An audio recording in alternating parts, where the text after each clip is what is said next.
Chapter 4 in our Interprofessional Healthcare Team book, we are going to be discussing relationship centered leadership. I'm going to flip to the next slide. This is a quote from John Quincy Adams. And this is, okay, so this is introducing you to part 2 of the book. We're going to focus on chapter 4 today, Perspectives of Leadership. The learning objectives are listed in this PowerPoint. They're also listed in the book on page 61. So leadership connotes um, position as well as action. So the position of responsibility given to an individual or group of individuals to guide, direct, or control. Leadership can simply be defined as the exercise of power and influence with others. Effective use of influence with others is on the slide. I'm going between the slide and the book, by the way. Page 62, many perspectives regarding leadership offer intriguing views of the leadership concept, but no definitive conceptualization exists, so we only have theories to go by. And everybody, of course, can take pieces from these different theories and blend and be an excellent leader. There's not a right or well, there is a wrong way to lead, but there's many different right ways to lead, I should say. So we'll start out with the first theory, personality and trait theories. This that first paragraph, I circled it just because there's so much good information in it. Leadership focus on the great man, which hypothesized that leaders were born with certain characteristics that predispose them to take command and lead others. That's an early idea. Many of that idea has changed over time, and we'll get into that. So Myers-Briggs type indicators listed in the book, and this comes from Catherine Briggs and Isabel Myers using a psychological type theory that is based that they hypothesize that people are born with innate personality traits. So I am actually going to, maybe not this week, next week, but in one of our off weeks of book reading, I'm going to post and share and maybe even incorporate it as like an assignment you get credit for. The Myers-Briggs personality test is pretty neat. It's a little bit of a long test. That's why I want to give you actual academic credit for it. And the responses or the what's the word I'm looking for? Conclusion is pretty neat how it describes yourself, and it's pretty accurate. I mean, it's accurate as long as you answer the questions accurately, of course. Okay, so the indicator test is just an instrument that helps determine personality and preferred behavioral styles. Myers-Briggs type are listed on page 63. Basically, they're opposites when you're going through this test. You do not have to read this reflection. I mean, you can read this reflection. You're not responsible for this reflection content for any type of quiz for me. So moving on to page 68, we're talking about the Big Five theory of personality.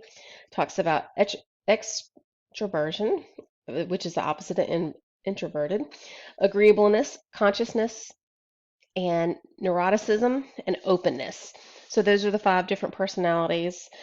This one talks about the ideal leader is resilient. So they're low on the neurotic factor and energy, high on the extroversion factor, high on the openness factor. So they're open to ideas and trying new things, and competitive, low on the agreeability, which the reason why that would be a good thing is they just don't go with the flow. These type of people, the ideal leader, will challenge traditional ideas.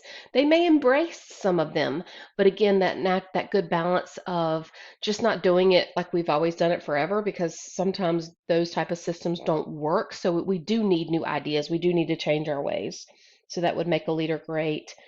Dedicated to a high goal, high on the conscientious factor. Yes. So I like that. I don't have a favorite theory, but I like how that one is very well rounded, if you will. So the Myers-Briggs type indicators, they're, like I said earlier, they're all opposite. Extroversion versus introversion, sensor versus intuitor, thinker versus feeler, judger versus perceiver. And they are very different, and you can read about that in the book. The Big Five theory of personality. I just listed those a few minutes ago when I was reading from the book. Ideal leader, I read that too, so I'm a little ahead of the PowerPoint. But all of this, or for this slide, is found on page 68 in the book. Contingency and situational theory. So these are the people and their years. Look at these time frames. We've not changed much psychology-wise in the last 40 plus years, just because this either foundationally works or there's not been billions of dollars thrown into psychology over the last 4 to 5 decades. Okay, so let me read about contingency and situational theories. They postulate that effective leaders use a combination of behaviors or styles. Okay, I like that. That's good.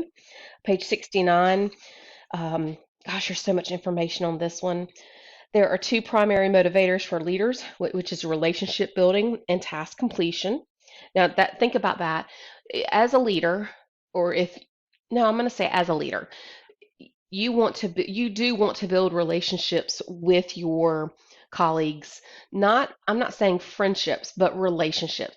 Professional relationships will attract a better work environment, more cohesiveness as a team. It really does come down to relationships with certain tasks, of course. And again, I'm talking about professional relationships. And then, speaking of tasks, you want them to be clearly structured. And for example, the book gives like disinfecting equipment in the physical therapy clinic after a patient treatment session. That is a highly structured task. There's a policy on it. There are instructions on how you clean, how long you let it dry, how often you do this, etc. That's a very structured task for a leader to make sure that it gets done, etc. Position power refers to the assigned power the leader has over the group. A leader has a more positional power if everyone formally reports to the leader. Stress and anxiety increase when the leader's style does not match the situation. This is very important. And then poor decision making is often the result when that leadership style does not match. I'm going to bump to the next slide just to make sure I'm not missing anything important on these slides. Okay. All right, I'm going to go back to the book, page 69 at the bottom. The best leaders are able to shift their focus over time from task to relationship based on the developmental needs of the group. So newly formed groups have different needs than immature groups. Wait a minute, I said that wrong. Newly formed groups have different needs than mature groups. But a group that's been around a while will have very, very different needs than a brand new group. So read that for yourself on 69 since I messed it up. The figure 4.1, the leadership grid on the left-hand side, it rates the concern for people. And on the bottom, left to right, it's the concern for production. So look at that. That's pretty neat, like that a country club manager has a high concern for people, but low concern for production. That makes sense. Whereas team management, that section of this grid has high concern for people and high concern for production. That makes sense because the team that's would want to reach their goals, where country clubs just all about the people, making sure everybody's happy and coming to spend their money and doing it there. So anyway. All right, page 71, relational theories. So this is the most recent theory, if you will, and leadership is conceptualized as a set of learnable attitudes, behaviors, and skills geared towards relationship building. If you ever have spare time and you would like to develop your own leadership skills, LinkedIn.com offers free leadership articles to read, videos to watch, previously recorded webinars that you can listen to and take notes. That is not a requirement of this class. That's just a little side note if you ever wanted to do it for free. Okay, page 71 jumps into emotional intelligence. And this has to do with the 4 pillars there: self-awareness, self-management, social awareness, relationship management. Effective leaders are not as susceptible to the amygdala hijack that occurs in the brain. When you start reading on 71, those first 2 paragraphs talk about it. I highlighted it on page 72. So again, when you're an effective leader, you don't fall into that as often. You might still every now and then, but not as often. Daniel Goleman found that outstanding leaders were judged by their superiors as performing significantly better on a constellation of personal skills and social skills that fell into these four categories here. Most healthcare organizations, leaders and managers are often appointed based off experience and expertise. This does not yield great outcomes all the time. There has to be more to a leader in a healthcare organization. And the next sentence goes on to indicate, or two sentences down, research indicates that some leaders and managers who are appointed primarily because of the technical skill may lack the necessary emotional and relational competencies. So, is it possible to have a brand new graduate be an effective leader? Absolutely, because it has to do with the mindfulness, the balance of those four pillars. If we're talking about emotional intelligence, it has to do with the, I'm flipping back to read more about the different options. How if a brand new graduate can still has that ability to shift their focus from task to relationships, as mentioned in the contingency theory. Does a new graduate have the Big Five theory? Those ideas in that personality theory. So again, just because somebody's been there the longest time does not mean that they're necessarily the best fit for a large leadership role. And I'm not saying that new grads are either, but you can certainly take a new grad and give them the training that they need to learn the processes within the facility, let them build upon their leadership skills. And just because they've only been there a year or two, they shouldn't be excluded from the opportunity to interview for a job like that.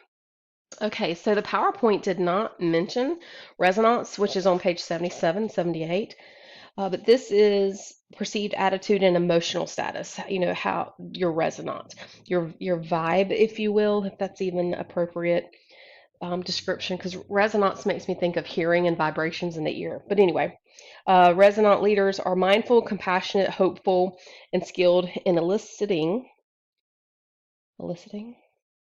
I am struggling affiliative and affirmative emotions in others. There seems to be an agreement that the best leaders are self aware, self regulating, attuned to diverse perspectives, needs, and abilities of the followers to be requirements of the situation. So, definitely, what I take away from this chapter is you have to have a blend of strengths, personality traits, and the willingness, openness to change, and definitely not dictator. A dictator style leader does not seem to fit in these theories. So, yeah. Okay. Hope you enjoy the chapter. Please let me know if you have any questions, and I hope you have a good week.